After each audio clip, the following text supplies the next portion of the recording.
OBGYNs, short for obstetricians and gynecologists. While OBGYNs may provide both types of care, obstetricians focus on pregnancy and delivery, and gynecologists specialize in diagnosing and treating issues related to women's reproductive health. OBGYNs care for women during pregnancy, giving advice and performing tests such as ultrasounds and fetal heart rate monitoring to check on the health of the developing fetus and the mother. Obstetricians perform the delivery and, if necessary, perform a surgical cesarean section. Since every birth is different and changes happen quickly, critical thinking and the ability to handle stressful conditions are important. OBGYNs also care for women at all stages of life. They diagnose and treat conditions related to the reproductive system, such as performing screening exams, offering birth control counseling, and preventing infections. Most OBGYNs perform surgery and often consult with other healthcare professionals. OBGYNs work in outpatient clinics and hospitals.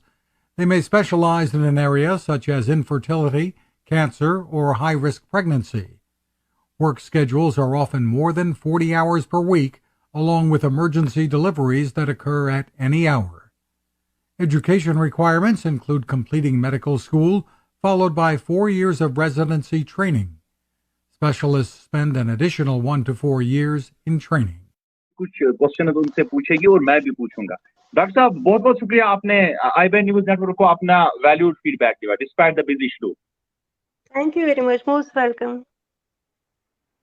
Doctor Shahida ji, आपसे जानना चाहेंगे कि हमारी जो माँ बहनें हैं उनमें बहुत सारे हेल्थ रिलेटेड इश्यूज रहते हैं, लेकिन अक्सर हमने देखा है जो हमारी फीमेल्स है वो शाय रहते हैं। अगर हम प्रेगनेंसी की बात करें उस वक्त भी वो शाइनेस उनमें बहुत ज्यादा है। तो आप हमें बताइए, कब आप डायग्नोज करते हो कोई हमारी जो फीमेल है, बहन है, वो प्रेग्नेंट है, और उसके साथ उसको क्या प्रिवेंटिव मेजर्स लेने पड़ते हैं स्टार्टिंग से ही, ताकि बच्चा हेल्दी पैदा हो जाए? एग्जैक्टली पहले आपने शाइनेस वर्ड यूज किया है। शाय तो औरतें तो होती है शाय, बट एक चीज है, हम पहले जब हमारे पास पेशेंट आता है हम उसको लास्ट मेंस्ट्रुअल पीरियड पूछते हैं, देन वी इन्वेस्टिगेट, हम उनको क्लू टेस्ट करवाते हैं। उससे अगर पॉजिटिव आ जाते हैं तो उसके हिसाब से हम उनको फर्दर एडवाइस देते हैं कि what to do and how to carry on with this pregnancy. And first we tell them कि come regularly to the hospital monthly check for the monthly checkup for up to 7 months. And 8th month we advise them twice in a month. After 15 days they have to come to the hospital for the regular checkup, and in the 9th month they have to come every week. Yes. तो ma'am हमें ये बताइए, आजकल हमने observe किया है जो हमारी बहनें हैं, माएँ हैं, अक्सर सीजरियन डिलीवरी होती है, नॉर्मल डिलीवरी बहुत कम होता है। लोग कुछ मान रहे हैं कि डॉक्टर साहब डिलिबरेटली सीजरियन के लिए जाता है, लेकिन ऐसा कुछ नहीं है, it is all because of nature. तो हमें बताइए, मैं पहले क्वेश्चन कंप्लीट करूंगा। मैम आपसे जानना चाहूंगा कि आज सीजरियन डिलीवरी ज्यादा क्यों होती है? Exactly, this is very important question. In fact मैं इस पे बोलना भी चाहती थी कि रिसेंटली हमने क्या किया है, हमने पेशेंट्स को एक ग्रुप, हमने 2 मेल्स हमारी ओपीडी में हुआ करते हैं, उनको समझाते हैं कि ये एलएसएस के पीछे मत जाए। एक्चुअली तो पेशेंट को क्या प्रॉब्लम होती है, मतलब they don't want to bear with the labour pain, and labour pain बहुत ये होती है, मतलब पेन उसमें बहुत ज्यादा होती है हमारी माँ बहन। And first thing, they don't want to wait up to the EDD, जो उनका ईडीडी होता है। ईडीडी क्या मतलब होता है? LMP 9 months with 7 days, and they don't want to carry the pregnancy till EDD. And first reason, and second is the second main reason, they don't want to bear with the labor pain. And I think these are the 2 important points. तो but हमने recently जब इस पे बड़ा ये हो गया, direction office से, मतलब हमारे जो अटल डुलू, उन्होंने कहा कि प्रेगनेंसी जो normal delivery and LSS ratio बहुत ज्यादा है, तो उसके बाद हम अब इनको करते हैं काउंसलिंग, हमने काउंसलर्स बिठाए ओपीडी में, हम उनको काउंसलिंग करते हैं। यानी आप काउंसलिंग करते हैं कि एग्जैक्टली लेबर पेन आप बर्दाश्त कीजिए। एग्जैक्टली अब काउंसलिंग स्टार्ट होगी है पेशेंट, काउंसलिंग स्टार्ट होते हैं 9th मंथ में, हम उनको काउंसलिंग करते हैं कि normal delivery is better than the LSCS क्या बिकॉज ये there are so counselling, many क्या ये डॉक्टर साहब, क्या ये काउंसलिंग करना ये एक आशा की भी रेस्पॉन्सिबिलिटी है जो उस एरिया की है? Exactly, हाँ, she is the lady who has to teach them and who has to, उसको उसी मतलब आज से अगर पहले से उनको समझाएं कि LSS के पीछे मत जाओ, ऐसे वो भी आशा का भी काम है, आशा का भी काम। हाँ जी, अच्छा, तो आपका मानना यही है कि क्या normal जो है वो बेहतर रहती है एज कम्पेयर टू सीजरियन, ये आप मान लेते हैं? एग्जैक्टली LSCS तो नायरा आप मतलब पूछे normal delivery मैम is से better, पूछे। normal delivery is better than the LSCS because LSCS जब हम काटते हैं, पेट काटते हैं, यूट्रस काटते हैं, तो उसके साइड इफेक्ट्स होते हैं। वो नॉर्मल डिलीवरी पेन होते हैं सिर्फ 20-25 आधे घंटे की, उसके बाद उसके जो साइड इफेक्ट्स है वो नहीं होते। मगर पेट काटना, पहले ही एक पेट काटना, तो वो पेशेंट नहीं समझ पाते, दैट इज वाई हम उनको काउंसलिंग करते हैं, काउंसिल करते हैं नॉर्मल डिलीवरी के लिए।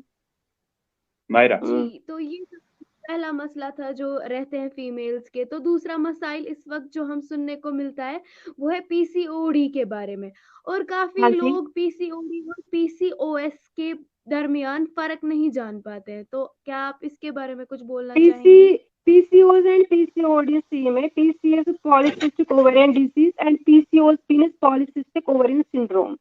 इसमें क्या होता है, हाँ, इसमें क्या होता है, इरेगुलर पीरियड्स होते हैं, यूजुअली आज बहुत पाया जाता है। मेनली इसका रीजन अभी पता नहीं है, बट सम थिंग्स कुछ लोग बोलते, मतलब कुछ बुक्स में लिखा, कहीं पे लिखा होता है कि हाइजीन है, मतलब और जो जंक फूड आजकल ज्यादा लड़कियां खाती हैं उसकी वजह से पीसीओडी है, या अगर उनकी मदर्स ने हार्मोन ज्यादा देर तक खाया हो उसकी वजह से उस पर इफेक्ट पड़ता है। तो PCOD is very common nowadays, regular periods होते हैं, एंड उनको चाहिए कि पहली चीज उनको स्टॉप करे junk, they should stop the junk food firstly.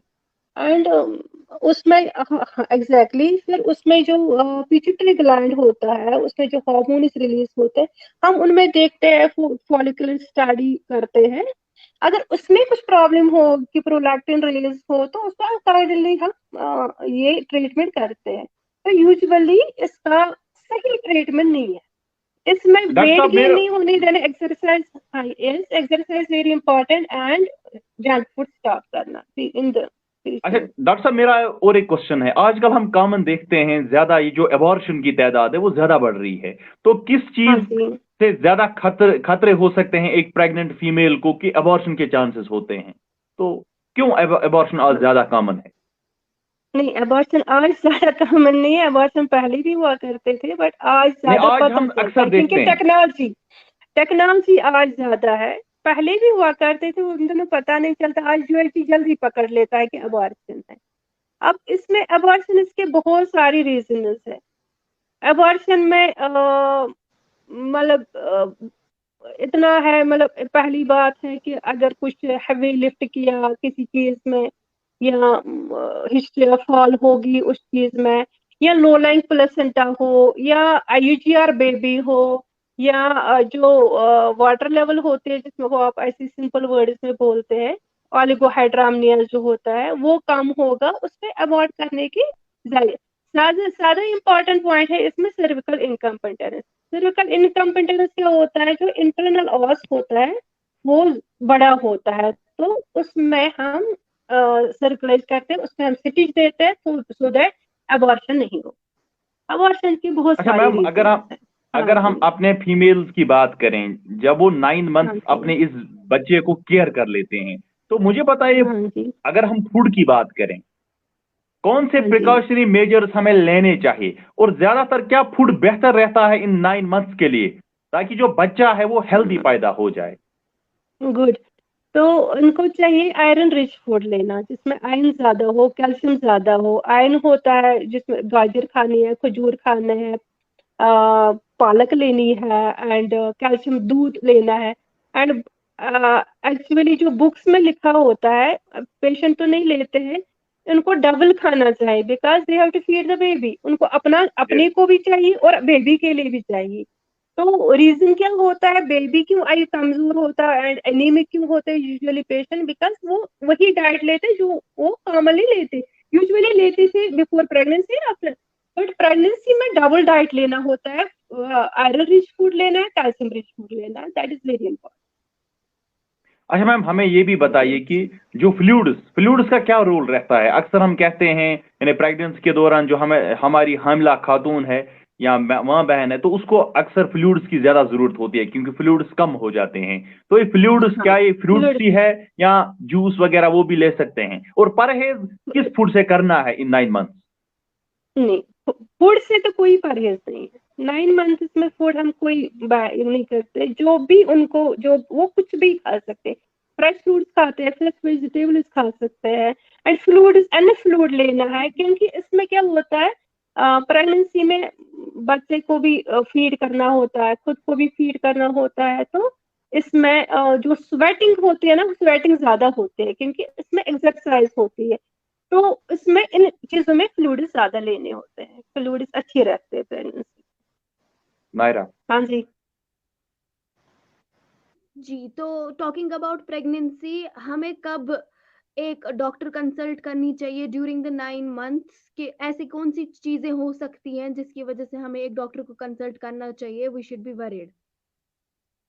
Consult तो पहले से कर रहे हैं जब हमें प्रेग्नेंट जी पेशेंट निकलती है।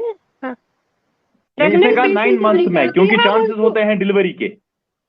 हाँ हम उनको मतलब 9th मंथ में इसीलिए वीकली चेकअप होता है ताकि हम उनको बोले कि आपका ईडीडी इस टाइम पे आ रहा है। EDD means expected date of delivery जब उनका होता है, जब हम कैलकुलेट करते हैं ईडीडी उनका, तो उनको ये भी बोला जाता है अगर ईडीडी से पहले आपका दर्द उठा तो इमीडिएटली हॉस्पिटल रिपोर्ट करो, वरना उनको ईडीडी तक वेट करना होता है। इसमें उनको तो हम पहले ही ये बोलते हैं, तो ये हर एक हॉस्पिटल में फैसिलिटीज है आज, उनको बोला जाता है। तो फॉर एग्जाम्पल अगर एक माँ अब ये मोमेंट रियलाइज नहीं कर पाती है, वो कैच नहीं कर पाती है मोमेंट उनके बेबी की इन हर वूम, तो शी शुड बी वरीड और not? She should be very definitely and she has to come to the hospital immediately and we will see। पहले हम स्टेटस से चेक करते हैं, अगर स्टेटस से हमें फिट या डॉपलर से चेक करते हैं। अब सीटीजी हमारे हॉस्पिटल में अवेलेबल है, अगर उससे भी नहीं आए तो फिर हम अर्जेंटली यूआईजी कराते हैं, तो सो दैट हम देखते हैं कि बेबी इज अलाइव और नॉट। मैम अगर हम यूएसजी की बात करें, हाँ जी अगर हम यूएसजी की बात करें, इन 9 मंथ्स में एटलीस्ट कितने यूएसजीज होने चाहिए? क्योंकि अक्सर हम देखते हैं कुछ डॉक्टर साहब लिखते हैं विद इन 2 मंथ्स यूएसजी, लेकिन कुछ लिखते हैं सिर्फ 2-3 यूएसजी। तो मुझे बताइए कितना जरूरी है यूएसजी करना इन 9 मंथ्स में, कितनी बार? Good question. हमने यूजुअली 3 यूएसजी करने। First trimester means first 3 months में level 1 and second 3 month is level second, usually हम 6 मंथ में करते हैं एंड लेवल थर्ड करते हैं 9 month and 3 USG is more than enough, not more than 3 USG. हाँ, इन केस अगर हमें पेशेंट आया, क्या आप मान सकते हैं ये ज्यादा यूएसजी करने से सेल्स ज्यादा डिस्ट्रॉय होते हैं बॉडी के या फीमेल्स कमजोर हो जाते हैं? हाँ, एवरेज चीज जो होते हैं ना, मतलब चाहे वो यूएसजी हो, कोई भी इन्वेस्टिगेशन हो, मतलब ये जरूरी नहीं है कि उसको यूएसजी बार बार करें। यूजुअली हम 3 यूएसजी करते हैं जो जरूरी होते हैं हमारे लिए। बट अगर कभी पेशेंट आया, उसने बोला कि मुझे ब्लीडिंग हो रही है, जिसको बोलते हैं बच्चे पेट खून गसा, बिल्कुल, उसको उस वक्त हम अर्जेंट यूएसजी कराते हैं, otherwise 3 USG are more then.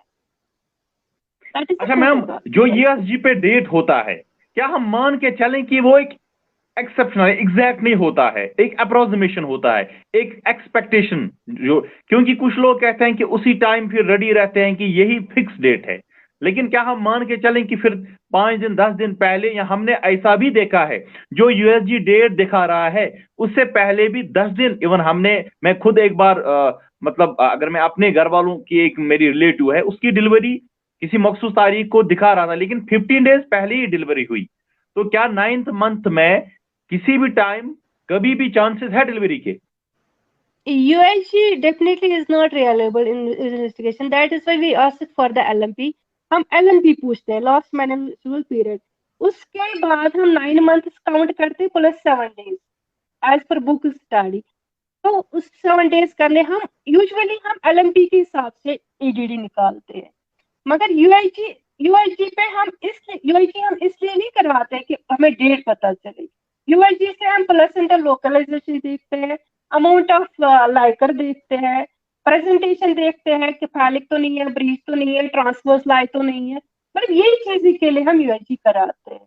तो जो ड्यू डेट है डिलीवरी होती है, आपने बोला किसी का 15 दिन पहले, 15 दिन पहले क्योंकि उसको इंडिकेशन होगी, या तो लाइकर कम होगा, फीटल मूवमेंट कम होगी, या फिर कुछ और रीजन, बहुत सारे रीजन है जिनको हम 15 दिन से पहले, यूजुअली जब लाइकर कम होता है तो उनको हम 1-2 हफ्ते पहले, या BP ज्यादा होगा।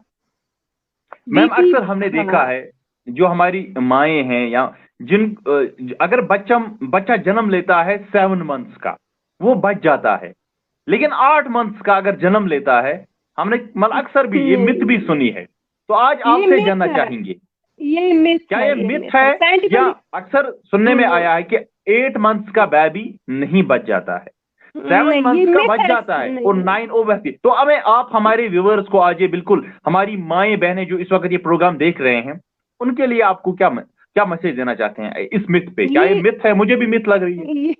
ये मिथ है, scientifically it has not been proven, but ये मिथ है कि ये ऐसा बोला जाता है। ये डिपेंड करता है कि बेबी का वेट कितना है, ठीक है, उसको हम अबगार स्कोर बोलते हैं। कलर ऑफ द स्किन जो होता है बेबी का, वेट ऑफ द मतलब कलर कैसा है, उसमें 2-3 चीजें हम देखते हैं जिससे हमें पता चलता है, चाहे वो 8 मंथ्स का हो, 7 मंथ्स का हो। तो ये मिथ है, मतलब ये नहीं है कि 8 मंथ्स का नहीं बच जाएगा। नो, बचाने वाली तो ऊपर वाली जात है। Scientifically it has not been proven कि 8 मंथ्स का नहीं बचेगा तो 7 months, how is it possible? You can also Naira go ahead. It is not. जी, तो प्रेगनेंसी के दौरान हम कितना वेट गेन एक्सपेक्ट कर सकते हैं एक प्रेग्नेंट वुमेन का? हाँ, इसमें जितनी प्रेगनेंसी बढ़ती जाती है तो उसको उतना वेट, क्योंकि लाइकर का जो वेट होता है और बेबी का वेट होता है।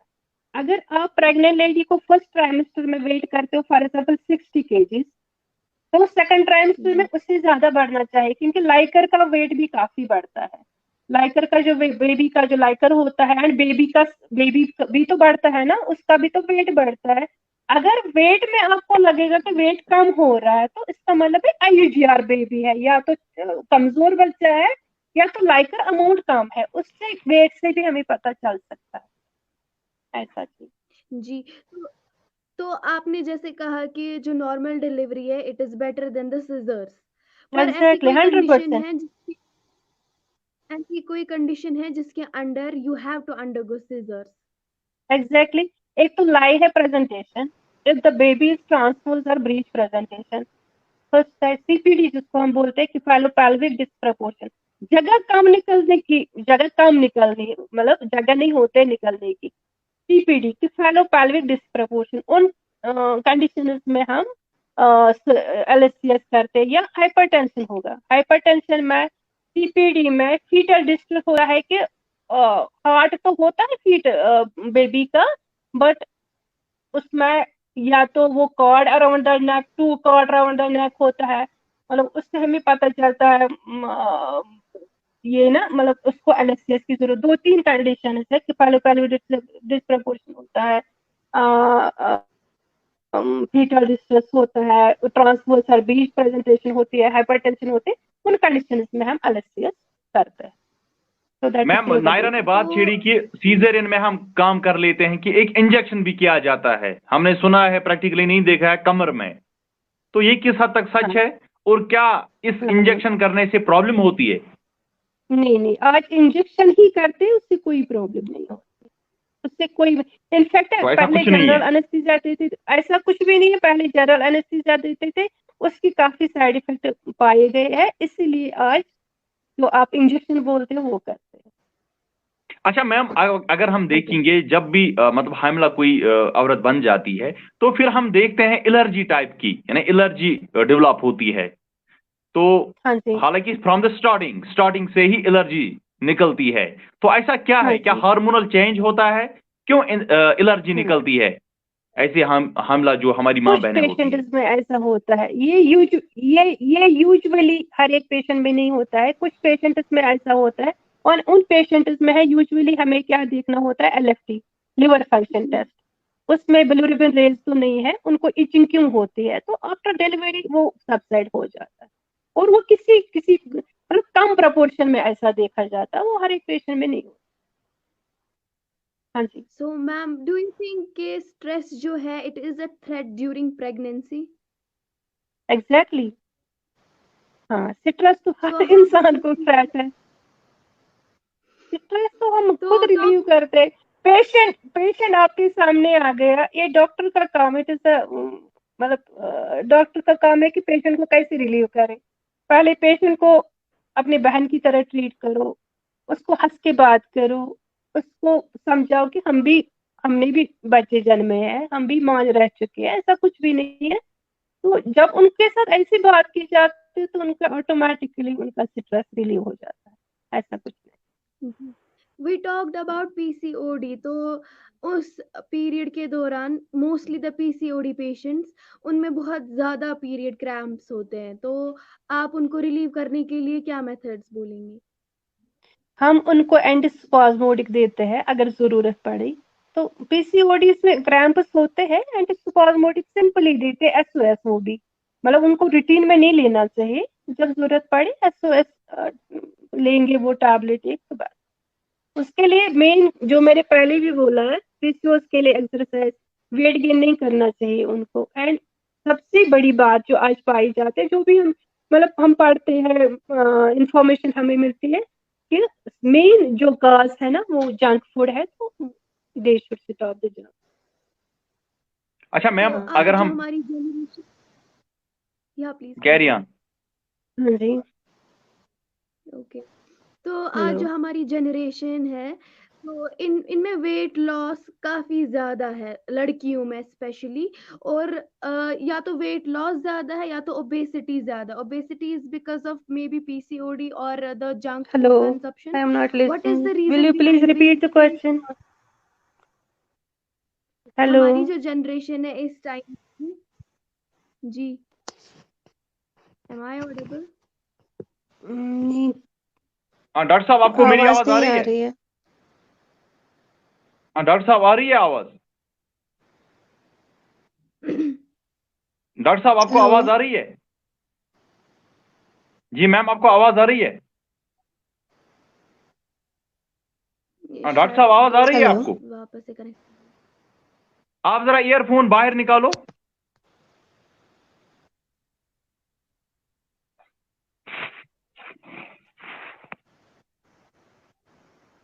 आपको आवाज आ रही है? perhaps she has lost her connection. Let's again try to connect her, Naira. हाँ डॉक्टर साहब, अब आवाज आ हेलो, रही है आपको? अब आवाज आ रही है डॉक्टर साहब? डॉक्टर साहब, आपको आवाज आ रही है?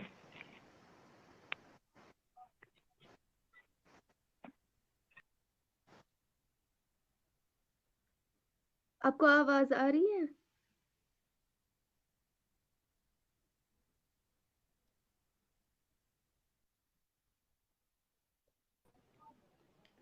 डॉक्टर साहब, अब आपको आवाज आ रही है? Naira, am I audible to you? No, yeah, yes sir. Will you please ma'am, आ रिपीट द रही है अब क्वेश्चन? आपको आवाज? हाँ जी, आ डॉक्टर रही साहब, है, आवाज आ अब रही है। ओके ओके, मैं बोल रहा था, एक्चुअली मेरा क्वेश्चन था कि हाँ जी, जो कोई हामिला खातून होती है, अगर वो अच्छे से काम करेगी किचन का, हाँ मान लेते हैं हाँ जी। हैवी लोड नहीं उठाएगी, तो हमने सुना है कि एक्सपेक्टेशन ज्यादा होते हैं नॉर्मल डिलीवरी के। तो इस पॉइंट को आप क्लियर कीजिए। नहीं, ऐसा कुछ भी नहीं है एक्सपेक्टेशन, अलबत्ता एक्सरसाइज लेनी है पेशेंट इसको।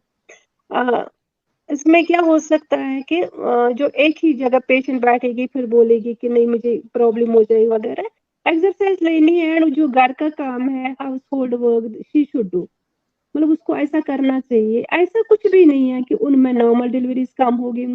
रीजन तो मैंने आपको पहले ही बोले कि हम एनालिसिस क्यों करते हैं, तो उसको और इसके साथ कोई वाबस्तगी नहीं है, घर में काम अच्छा करे या मैम, ना करे उसके जी, साथ। हाँ अच्छा जी। मैम, अगर हम थायराइड की बात करें, अक्सर देखा हाँ जाता जी। है कि हाँ जी। हम हमेशा अपने हामिला खातून को, आप लोग भी, डॉक्टर साहिबान भी थायराइड टेस्ट कर लेता है। अब अगर हाँ किसी को जी। Thyroid right. होता है तो हाँ उस जी। मैंने उस पे उससे क्या इफेक्ट पड़ता है? उससे यूजुअली क्या हम करते हैं कि हमारी रूटीन इन्वेस्टिगेशन में थायराइड टेस्ट आता है पहले। अगर हमें लगे यूजुअली क्या है होती है जो नॉन प्रेग्नेंट लेडी होती है, अगर उनका 5 जो होता है ना 5 भी आ जाता है, 6 भी आता है थायराइड स्टिमुलेटिंग हार्मोन, तो उनको हम दवाई नहीं देते, बट ड्यूरिंग प्रेगनेंसी हम स्टार्ट करते हैं डोज। इफेक्ट तो नहीं अच्छा होता है, उनको थायराइड, हम स्टार्ट पहले से ही करते हैं। हाँ जी। हाँ जी। अगर हाँ जी। नहीं, अगर थायराइड है तो उस थायराइड से बच्चे पे क्या असर पड़ता है? थायराइड से अगर हम पहले से स्टार्ट दवाई करेंगे तो कोई असर नहीं पड़ेगा, उससे कोई असर नहीं तो पड़ेगा। अच्छा, यहाँ पे मुझे और एक क्वेश्चन जहन में आ रहा है। अगर जी। कोई हमारी हामिला बहन, हामिला खातून, अगर वो शिकार है पहले से ही किसी क्रोनिक डिजीज से, जैसे अल्लाह हाँ जी। बचाए कैंसर की शिकार है, या अब हाँ जी। आजकल आपको कोविड 19 के केसेस भी हैंडल करने पड़ते हैं, डिलीवरी केसेस, हाँ जी। हाँ जी। तो आप बताइए उस समय आप क्या प्रिकॉशंस ले, कोई क्रोनिक डिजीज में क्या बच्चे पे कितना इफेक्ट उस पे होता है? देखिए, आपको तो पता है कोविड का मसला है, कोविड का तो बच्चे पे कोई असर नहीं पड़ेगा, पेट में तो कोविड नहीं जाएगा ना, कोविड आपको पता है दैट इज रेस्पिरेटरी। अब एक चीज है कि हमने डिलीवरीज करी है हॉस्पिटल में ड्यूरिंग, हमारी पॉजिटिव भी बहुत सारी केसेस आए, सिंपली हमने मास्क लिया, ग्लव्स लिया, एक गाउन यूज किया, तो वी डिलीवर्ड देम, यानी चाहे नॉर्मल डिलीवरी हो या आपने, हाँ हाँ जी, जी जी जी, अच्छा चाहे और एक बात नॉर्मल यहाँ पे डिलीवरी हुई। हाँ जी। हाँ जी। अब कभी कभार क्या होता है, अगर हम एक कपल की बात करें, मेल और फीमेल, अगर उन अक्सर देखा जाता है कि अगर उनका ब्लड नहीं मैच होता है, जैसे बी पॉजिटिव ए पॉजिटिव, ठीक, दोनों हाँ पॉजिटिव जी। पॉजिटिव है, अब हाँ कभी जी। कभार एक को आता है ए पॉजिटिव, दूसरे को ए नेगेटिव, यानी जो मैं बात कर रहा हूं पेरेंट्स की, यानी एक का पॉजिटिव है दूसरे का नेगेटिव है, ब्लड ग्रुप मैच नहीं हाँ जी। होता है, तो इस हाँ जी। मैच न होने से क्या असर पड़ता है बच्चे पे? हमने सुना है कुछ इंजेक्शन फिर किया जाता है। हाँ, उनको हम एंटी डी देते हैं। अगर मदर को पॉजिटिव आ गया, नेगेटिव आ गया, फादर का तो नेगेटिव कोई असर नहीं पड़ता है। अगर मदर नेगेटिव ऑरेंज नेगेटिव होगी एंड बच्चा जब पैदा होता है वो ऑरेंज पॉजिटिव होगा, उस सूरत में हम एंटी डी देते हैं। अगर माँ ऑरेंज नेगेटिव होगी और बच्चा भी ऑरेंज नेगेटिव होगा तो उन सूरत में हम एंटी डी नहीं देते हैं। ये एंटीडी उनमें क्या होता है? ये एंटीडी होता क्या है मैम? एक्चुअली जो आरएच इनकम्पैटिबिलिटी होती है ना, ब्लड जी, नेगेटिव एंड पॉजिटिव। हाँ, एनटीडी मीन्स कि उनमें से मतलब इन आरएच इनकम्पैटिबिलिटी नहीं होते हैं, आगे इनको प्रॉब्लम नहीं है। उसमें क्या अच्छा, करते हैं हम यूजुअली। हाँ जी। हाँ जी। जी जी, बोलिए बोलिए मैम। उनमें पहले क्या करते थे हम, जब डिलीवरी होती थी तो उसके बाद देते थे। यूजुअली कुछ डिलीवरीज होम डिलीवरीज भी हो सकते हैं, पीएससी भी डिलीवरी होते हैं जहाँ पे एनटीडी अवेलेबल नहीं होता है। बट जो हमारा अब जीएमसी में मैं काम करती हूँ, हमने क्या किया काम, जो ग्राविडा सेकंड हो गई, जो दूसरा बच्चा या तीसरा बच्चा होगा, तो हम 7-8 मंथ में उनको एनटीडी इसलिए देते, हमें लगता है कि शायद प्रीवियस उन्होंने एंटिटी नहीं लिया होगा, प्रिकॉशनरी तौर हम 7 और 8 मंथ 9th मंथ में उनको हम एंटिटी देते। अच्छा अच्छा, और एक क्वेश्चन मेरे जहन में आ रहा है, वो ये क्वेश्चन है कि कितना जो ब्लड लेवल है, कितने हाँ खून जी। के पॉइंट्स होने चाहिए एक फीमेल में, अगर उसको if she has to undergo caesarean delivery, तो मिनिमम अपना ब्लड कितना होना चाहिए? मिनिमम अगर हम देखा जाएगा कि औरत में 13 to 14 होना चाहिए, बट हमारे कश्मीर में एनीमिया बहुत ज्यादा आज ज्यादा देखा जाता है। बिल्कुल हमें तो बिल्कुल कभी बिल्कुल। कोई औरत 9 के ऊपर जाती ही नहीं है। अब हम 9 ही नॉर्मल लेते हैं, 9 है तो काफी है। 8 के ऊपर है तो काफी है, अगर 8 से बिलो होता है तो we need blood transfusion, we need to transfusion अगर 7 से बिलो होता है। And at the time of caesarean हमें अगर 9 है तो then it is okay, but हम प्रिकॉशनरी तौर हमको ब्लड अरेंज करते हैं ना, अरेंज करवा के रखते हैं सो दैट कि कहीं कॉम्प्लिकेशन होते हैं eight the time of delivery, चाहे वो नॉर्मल डिलीवरी हो या सर्जरी हो, पीपीएच का खतरा होता है, उसमें ब्लड ज्यादा हो जाता है, तो हम इसीलिए पहले ही उनको अरेंज करके रखते हैं ब्लड। हाँ जी नायरा। जी मैम, मैं जानना चाहूंगी कि हाई ब्लड प्रेशर का क्या इफेक्ट रहता है बेबी पर? हाँ जी, हाई ब्लड प्रेशर में उससे बहुत प्रॉब्लम्स हो जाती है, तभी हम ब्लड प्रेशर कंट्रोल करने की कोशिश करते हैं। जो आप एक्सरसाइज बोलते थे ना एक जगह बैठने की, उससे फर्क पड़ सकता है। तो हाई ब्लड प्रेशर में ही हम इसलिए इंडिकेट करते हैं एलएसएस, ताकि आईयूडी ना हो जाए, मतलब डेथ ना हो जाए पेट में बच्चे को। तो उन कंडीशंस में हाई ब्लड प्रेशर का एक अहम रोल है, अहम रोल। जी, एक बहुत ज़रूरी सवाल जो मैं आपको पूछना चाहूँगी कि हाँ जी, how do we females maintain our pH value? हाँ, pH value, we should clean the part, we should regularly जो हमें करना चाहिए, हमें इनर गवर्नमेंट चेंज करने चाहिए। मतलब हमारे पीएच यूजुअली क्या होता है, हमें लड़कियां आती है कि मतलब वाइट डिस्चार्ज है, that is normal, that is normal, वो नॉर्मली होता है, दैट इज हार्मोनल चेंज और वो होना भी चाहिए। बट इन एक्सेस अगर कभी हो जाएगा तो उसमें हम कभी कभार पाया जाता है पेल्विक इन्फ्लेमेटरी डिजीज, उसको हम बोलते हैं पीआईडी।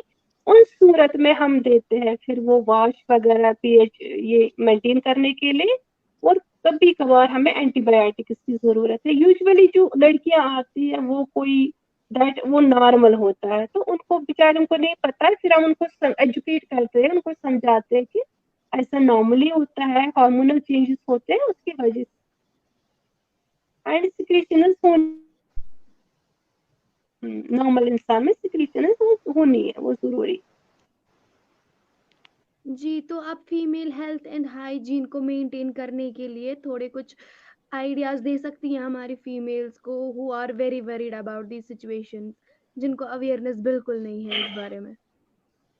डेफिनेटली, मैंने पहले ही बोला कि हमें जो प्राइवेट पार्ट्स है उनको क्लीन रखना है, हमें जो इनर गारमेंट्स है वो मतलब डेली चीज करने हैं।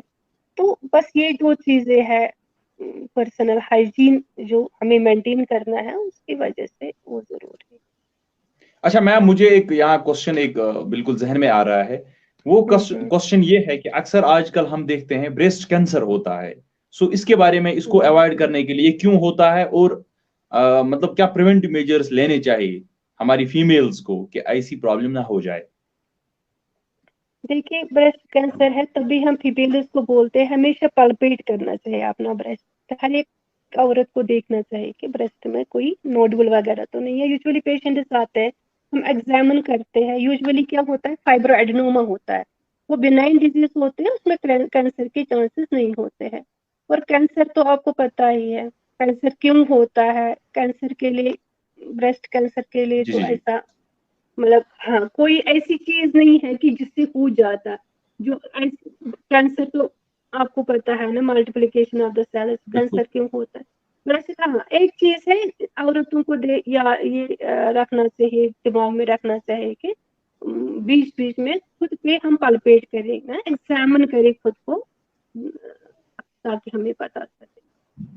अच्छा, अब हम बात तो करेंगे क्या? जो जब बच्चा अब पैदा होता है तो हाँ जो जी, फीडिंग की बात है, अक्सर हम हाँ पहले जी। पहले देखते हैं जो हमारी माँ बहनें होती है, इनमें जो हम्म, मिल्क होता है ये हम्म, यानी अक्सर वो कम निकलता है। उसके बाद हम हाँ जी, ऑल्टरनेट सोर्स इस्तेमाल करते हैं।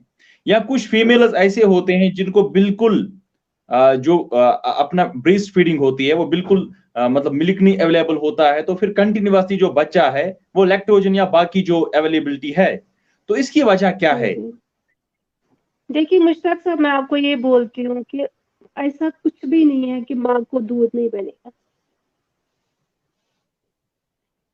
जी हेलो। जी मैम बोलिए। जितना बेबी को दूध की जरूरत होती है उतना माँ प्रोडक्ट करती है, मतलब उस पर इतना दूध निकलता है जितना बेबी को चाहिए होता है। मगर मुझे लगता है अपनी पर्सनल एक्सपीरियंस से कि आजकल ये फैशन बन गया है, बोतल लाओ, मैं दूध नहीं दूंगी, मुझे दूध नहीं है। जब यूजुअली में जब हम राउंड करते हैं, हम देखते हैं पेशेंट को, हमें दूध नहीं, हमें दूध लिख के दे दो, कौन सा दूध देना है। और जब हम खुद उनको एक्सट्रैक्ट करते हैं ना मिल्क, मतलब ब्रेस्ट से, तो उनके पास मतलब उतना मोर देन जितना बेबी को चाहिए होता है उससे कहीं ज्यादा होता है दूध। तो लेकिन क्या यूजुअली हम एजुकेट उसमें, हाँ क्या हम ये मान के चलें कि जो तरीका है दूध देने का वो हमारी हाँ जी, फीमेल्स में तजुर्बा बहुत कम होता है, और जिसको पहला बच्चा होता है उन फीमेल्स के लिए बहुत चेतावनी होती है? क्या आप इस बात से इत्तेफाक आज करते हैं? हाँ एग्जैक्टली, आजकल बहुत अवेयरनेस है हमारी, मतलब हम एज ए डॉक्टर पेशेंट को समझाते हैं कि दूध कैसे देना है, और दूध अपना जो माँ का मदर्स मिल्क होता है वो कितना इम्पोर्टेंट, जिसको हम कोलेस्ट्रॉल बोलते हैं, मतलब उसमें एंटीबॉडीज होती है जो इन्फेक्शन को बचाती है। बहुत सारी चीज होते हैं, एक तो ये इजीली अवेलेबल है, और जितना मतलब उसमें टेम्परेचर जितना गर्म होना चाहिए वो नेचुरली है, उतना गर्म जितना बच्चे को देना है उतना ही होता है, इजीली अवेलेबल है। उसमें कोलेस्ट्रॉल होते हैं, एंटीबॉडीज उसमें होते हैं, तो mother's milk is very important, very very important.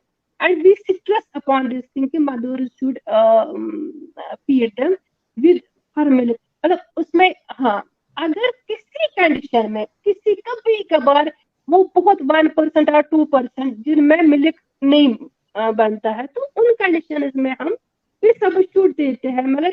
हाँ, दूसरी बात है कि जो आपने बोला तरीका, तरीका क्या होता है कि जो बच्चे का हेड होता है वो मतलब ऐसे फ्लैट, उसको ऐसे कंधे पे रखना चाहिए। उसमें क्या होता है, जो मिल्क बच्चा फीड करता है कि वो दूध ऐसे इसमें कानों में नहीं जाता है, इसीलिए हम उनको एजुकेट करते हैं कि बच्चे को कैसे रखे, ऐसे उनका सर थोड़ा ऊपर रहना चाहिए, वो तरीका उनको हम लोग समझाते हैं। यूजुअली हमारी नर्सेस है, हमारी एनओस नर्सिंग अकेडमी है, इवन डॉक्टर्स उनको समझाते हैं कि what is the best way of feeding.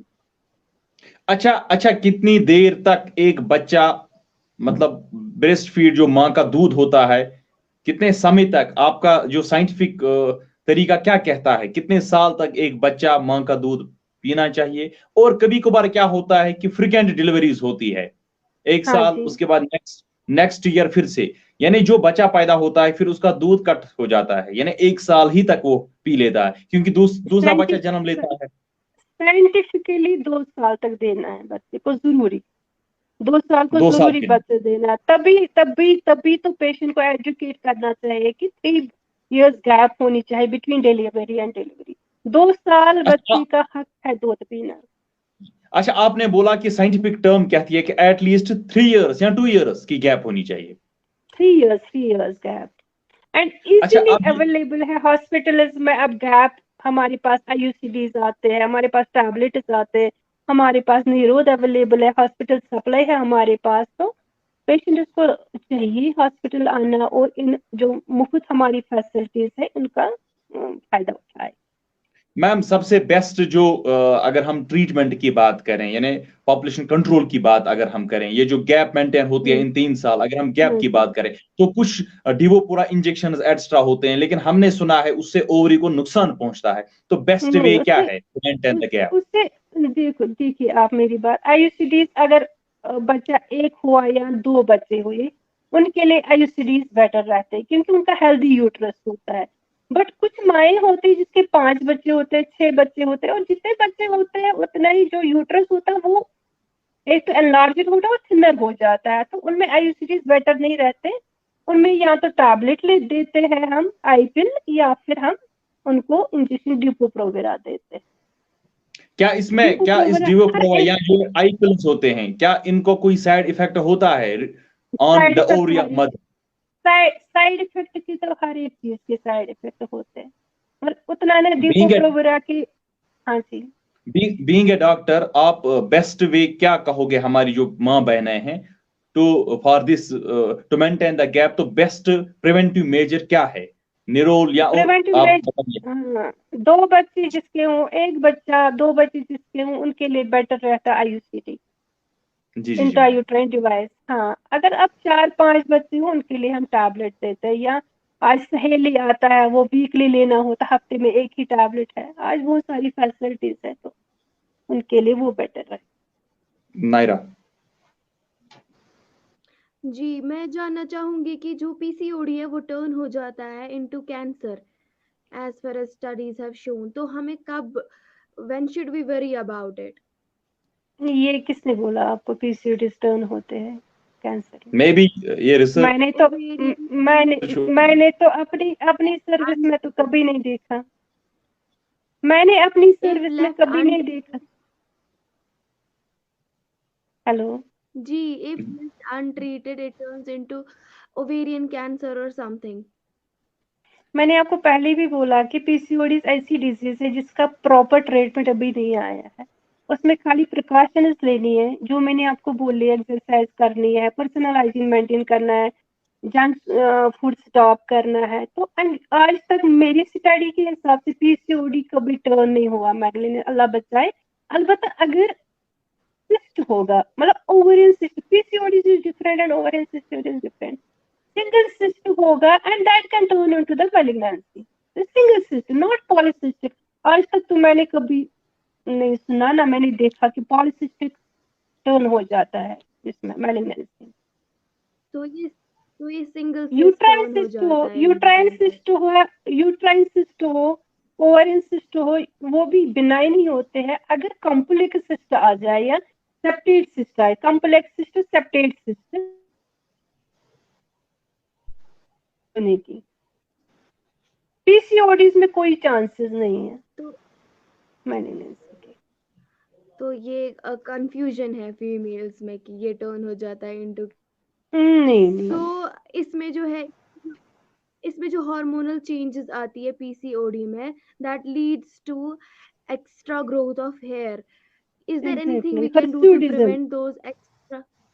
मैंने जो प्रिकॉशंस बोले वही, जहाँ तक अभी हम पढ़ते हैं प्रिकॉशंस वही लेने हैं।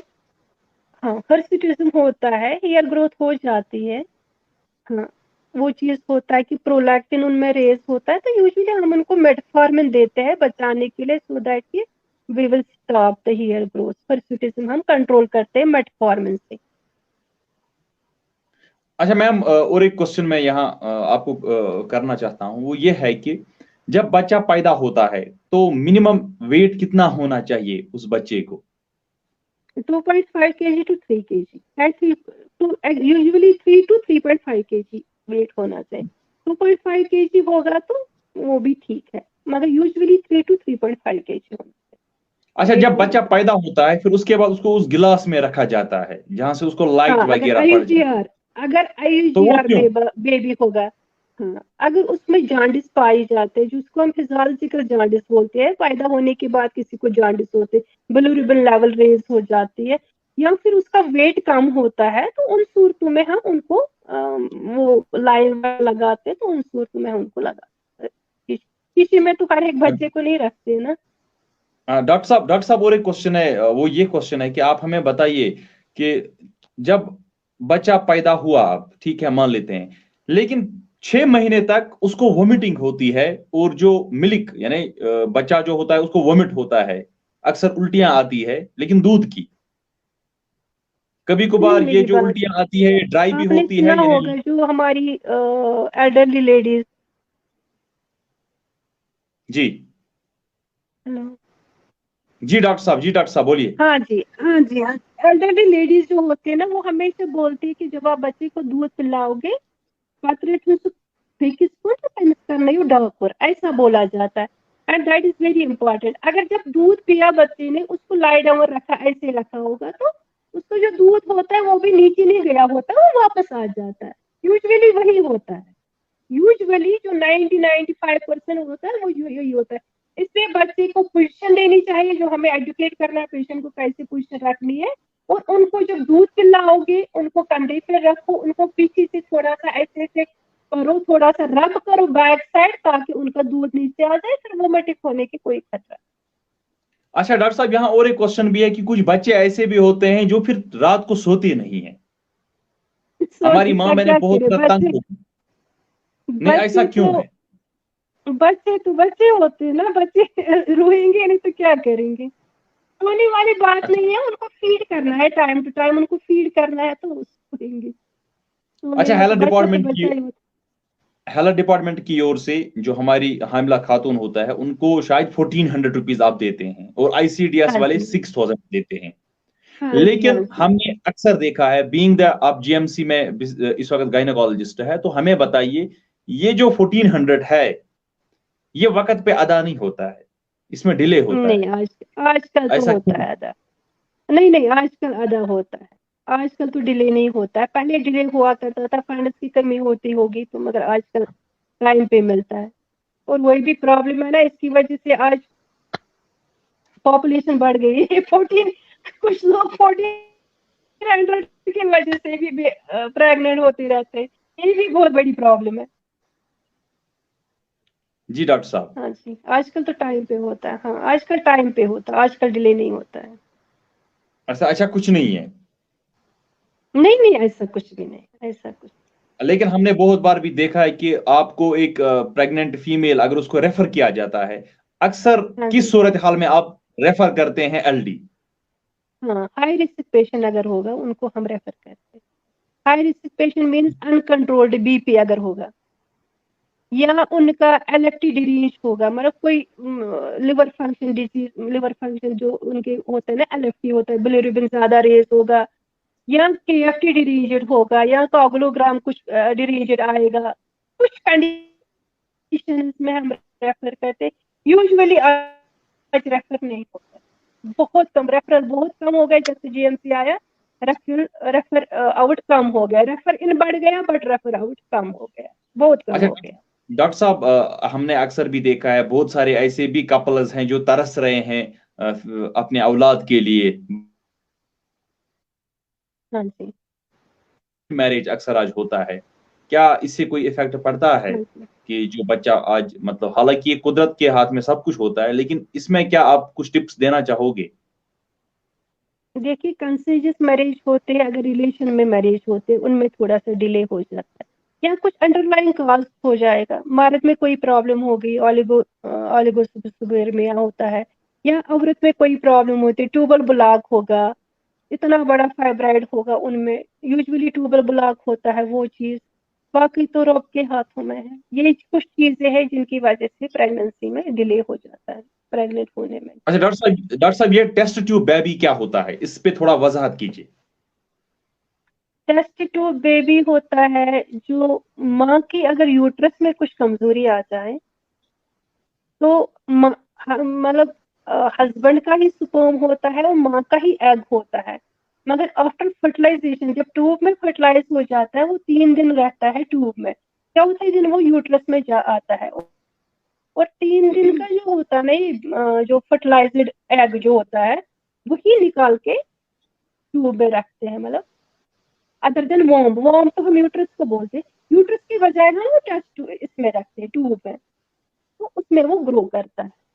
ये फर्क है। क्या अगर अगर हमने कोई भी मतलब फर्टिलाइजर एग अब इस ट्यूब में रखा, तो क्या फिर उसके बाद यूट्रस में फिर से हो जाता है? क्या ऐसे फीमेल्स को ज्यादा प्रिकॉशनरी मेजर्स लेने चाहिए? क्योंकि इनको अक्सर हमने इनको देखा है बहुत ज्यादा प्रिकॉशन, उन उनको बहुत ज्यादा प्रिकॉशनरी मेजर चाहिए होते हैं। उनको हम प्रोजेस्टेरोन रखते हैं, उनको हम रेस्ट रखते हैं, या बहुत सारे उनको प्रिकॉशनरी मेजर्स चाहिए होते हैं। हाँ जी, डॉक्टर साहब, आज आप शायद बारामूला में आपकी ड्यूटी है, और इसके साथ हाँ साथ जी, आप शायद और एक क्लिनिक पे भी मतलब कभी कभार वहां होते हैं। हाँ जी, तो हमें बताइए, आजकल लोगों में एक ये गलत एक कंसेप्ट है, मैं ये प्रैक्टिकल प्रूफ के साथ नहीं कह सकता हूं, वो ये बात है कि डॉक्टर साहब जब अपनी ड्यूटी के लिए होता है हॉस्पिटल में मौजूद, तो वहां पे क्या है कि बड़े मतलब उतने केयरफुल अंदाज में अपने फीमेल्स को, अपने प्रेग्नेंट फीमेल्स को केयर अप नहीं करते हैं, उतनी केयर नहीं होती है वहां पे। और अब फिर ये अगर हम करेंगे प्राइवेट क्लिनिक्स की बात, तो वहां पे ज्यादा ध्यान दिया जाता है। इस पे मुश्ताक आप साहब, ये वजाहत मैं आपको कीजिए। बोलूंगी, देखिए ये varies from doctor to doctor. हमारा कॉन्शियसनेस होनी चाहिए। अगर पेशेंट आता है, मेरे ख्याल से आज जितना केयर हॉस्पिटल में हो जाता है, मैं अपने हॉस्पिटल की बात करूंगी, मैं बाकी हॉस्पिटल्स का मेरे को नहीं पता है। मुझे लगता है शायद मैं क्लिनिक पे कुछ चीजें सीख सकती हूँ मगर हॉस्पिटल में नहीं है। हॉस्पिटल में बहुत सारी अवेयरनेस आ गई है, मतलब जीएमसी में हमें देखा जाता है कि हम every bit two bit patient को करते हैं और ये अपनी कॉन्शियसनेस है। अगर हम पेशेंट के साथ क्लिनिक पे ज्यादा ध्यान दे अदर देन हॉस्पिटल, तो मेरे ख्याल से वो इंसान ही नहीं है। ह्यूमन नेचर होना चाहिए। क्लिनिक से ज्यादा हॉस्पिटल यूजुअली ज्यादा गरीब बेचारे पेशेंट आते हैं। तो जी ये डिपेंड करता है, ये हाँ this varies from doctor to doctor, अपना अपने अपने ये होते हैं। मगर मैं अपने हॉस्पिटल की बात करूंगी कि वहाँ बहुत केयर होता है पेशेंट का, बहुत ज्यादा केयर होता है। नहीं, कभी कभार ये भी लोग इल्जाम लगाते हैं, हमें आपसे ये क्वेश्चन जरूरी पूछना है कि जब मतलब अगर किसी हामिला खातून को किसी स्पेसिफिक डॉक्टर का इलाज चल रहा है, लेकिन आखिरी समय यानी जब लास्ट स्टेज होता है, यानी एक्सपेक्ट जब बेबी होता है, तो उस टाइम ये फिर जो फोन हमारे नहीं ये उठाते, डॉक्टर वो फोन नहीं बिल्कुल वहां नहीं उठाते मिलते। जी जी जी मैं इसमें मैं क्या बोल सकती हूँ, पेशेंट को अगर प्राइवेट सेक्टर में जाएगी तो उसकी सूरत में उसको हॉस्पिटल भी जाना चाहिए। अगर वो प्राइवेट डॉक्टर को दिखाते हैं तब भी उसको हॉस्पिटल में ही डिलीवरी देनी है। तो यही पेशेंट का वहम है मेरे ख्याल से। अगर वो पहली बात है ये पेशेंट की चॉइस, ठीक है, वो प्राइवेट में जाए, उसको कोई इंसिस्ट नहीं करता बिल्कुल ना प्राइवेट में जाने के लिए। मेरे ख्याल से जितना हम केयर हॉस्पिटल में करते हैं, मतलब आज तक जब से हमारा जीएमसी हो गया बहुत सारी चेंजेस आ गई है हमारे हॉस्पिटल में। मतलब बहुत ज्यादा ध्यान दिया जाता है पेशेंट को, इतने अच्छे से हम देखते हैं कि हम उनको इंसिस्ट नहीं करते प्राइवेट सेक्टर में जाने के लिए। हाँ, अगर प्राइवेट उसको उस वक्त जब उसका डिलीवरी टाइम होता है तो डॉक्टर उसका फोन नहीं उठाएगा, उसको नहीं देखेगा, तो वो पर्सनल अपनी डॉक्टर की पर्सनल उसमें मैं क्या ओपिनियन देख सकती हूँ। हॉस्पिटल नजदीक में है, जाओ वहां पे आपको केयर मिलेगा। तो ये शिकायत मत करो, ये टेंशन मत ले लो, आपको अच्छी सी ट्रीटमेंट मिलेगा हॉस्पिटल, नियर बाय हॉस्पिटल में। नायरा, आप आखिरी क्वेश्चन कीजिए। हमारे जो ये प्रोग्राम है इसका समय जा रहा है, आखिरी क्वेश्चन अपने मैम से, डॉक्टर शाहिदा जी से कीजिए। मैं बस इनसे यही पूछना चाहूंगी कि हम काफी लाइटली लेते हैं, फीमेल्स काफी लाइटली लेते हैं अपनी केयर को, हाइजीन को लेकर, और हम लोग जंक फूड काफी ज्यादा कंज्यूम करते हैं। फॉर एग्जाम्पल, अगर हमें कोई भी प्रॉब्लम हो जाती है, हम वेट गेन करते हैं, लूज करते हैं, हमें कोई भी डिजीज हो जाती है, लेकिन हमें कोई ऐसी काउंसलिंग होती ही नहीं है कि मतलब हमें चाहे जितना भी बोले हम टस्टेमस होते हैं नहीं। तो मैं ये जानना चाहूंगी कि आप किस बात पे स्ट्रेस करेंगी हमारी फीमेल्स को कि वो इस बात पे गौर करे और अपनी हेल्थ और हाइजीन को मेंटेन करें। जंक फूड स्टॉप करो।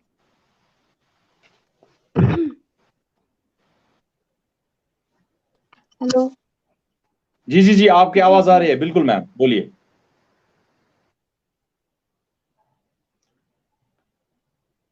हाँ शाहिदा जी, आपकी बिल्कुल आवाज आ रही है, आप बोलिए मैम।